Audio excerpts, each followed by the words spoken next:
Okay mga kabutingking, gagawa tayo ng blender. Okay, plug in muna natin. Tapos ayaw mandar mga kabutingking. Ayun, titering na. Ito yung switch niyan. Tingnan natin kung aandar siya. Pag i-on natin siya, on na natin na.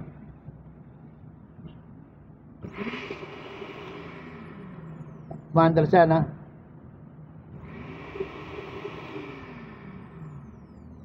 Ibig sabihin mga kabutingking, itong pitchil niya hindi niya na natutulak yung switch dito sa loob ng ating blender. Ngayon ang gagawin lang natin, kasi ang problema nito, pitchil na, no? Pitchil lang bibili tayo ng bagong pitchil, wala naman nabibiling ganito. Diskarte na lang gagawin natin para magamit nyo ang inyong blender.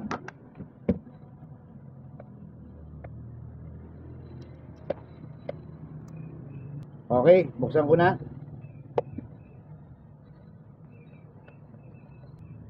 Okay, last na to.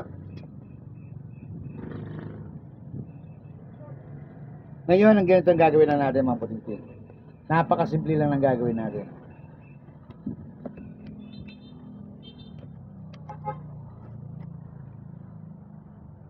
Puputulin lang natin to. Tingnan nyo. Ayun. Ayun na. Dito. Kita nyo to? Ayan na. Dalawang red, no? Dalawang red yan. Putulin natin. Tapos puputulin din natin to. Ito po yung switch kanina. Yung pinipindot natin, no? Tapos to, yung linya ng coil. No? Linya ng motor to. Gagawin lang natin mga puting-ting. Pagsasama lang natin dalawa. Pagsasama lang natin.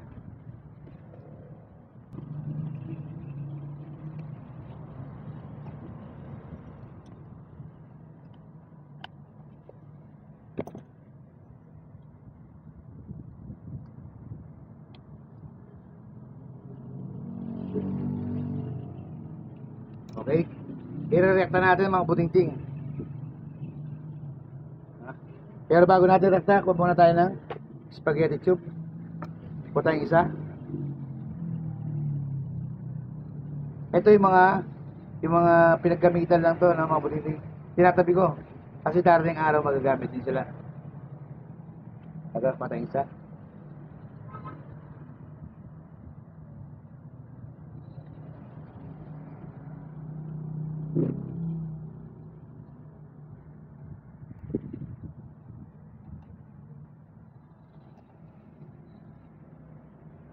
Yan. Narekta na natin. Ibig sabihin, hindi na siya dumaan ng switch. Hindi naman delikado ito mga puting-ting, no?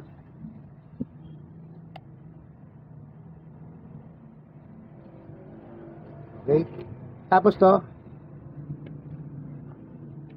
hindi rin siya tatama dito sa LC ng kanyang motor kasi meron dito nakapasok yung mismong motor, no? Dito siya nakapasok mismo.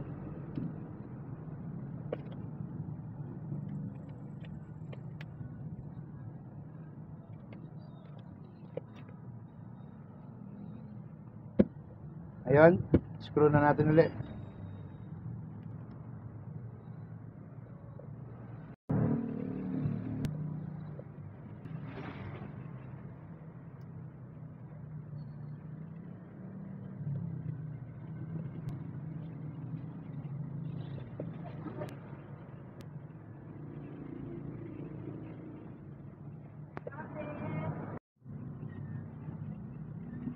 Okay, last na to.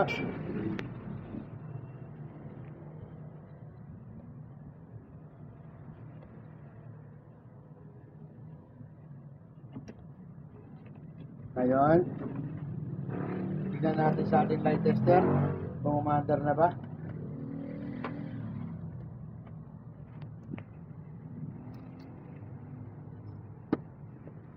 Ayun, ilaw na. Ibig sabihin, umaandar na po ang ating blender. Okay, plug in na natin. Okay, plug in na natin. Dito na tayo mag-switch niya mga utingting. Itong kanyang 1, 2, at saka yung ano na pulse. Ayan.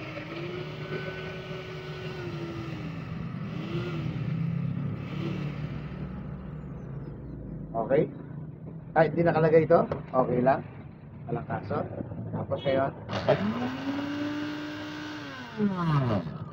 Okay. Ganyan lang po mga butintin na. Pag meron kayong ganitong blender na ayaw mandar, subukin nyo. Baka sakali meron siyang micro switch sa loob. Irekta nyo, aandar na siya. Okay mga butintin, salamat po sa panonood po ninyo. God bless po sa ating lahat.